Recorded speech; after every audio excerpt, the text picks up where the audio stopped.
சின்மயா மிஷனுடைய 113வது நாள் யாத்திரையில் இன்று ஈசா யோக மையத்தில் வந்துள்ளோம்.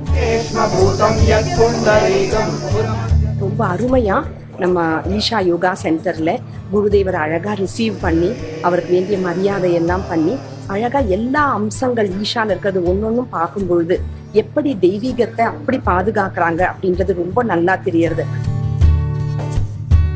சிறப்பான அனுபவம் கிடைத்தது. ஸ்ரீலிங்க பைரவி கோவில், ஸ்ரீ தியானலிங்கம் மற்றும் ஆதியோகி, அது மட்டுமல்லாமல் பைரவர் கோவில் என்ற பல கோவில்கள் தரிசனம் செய்வதற்கும் வாய்ப்பு கிடைத்தது. இங்க சிவாங்கம் அப்படின்ற இந்த ஹால் உள்ள வந்திருக்கோம். ஒரு கைலாச வாத்தியம் இதெல்லாம் கூட அவ்வளோ அழகா ரொம்ப அருமையா இருந்ததை நாங்க பார்த்தோம்.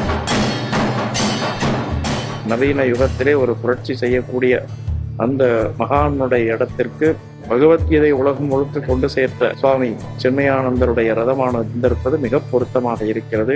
சுவாமி சின்மயானந்தருக்கும் மிக அருமையான போற்றுதல் ஏற்பட்டது. இங்கு வந்ததில் மிக மிகவும் சந்தோஷம்.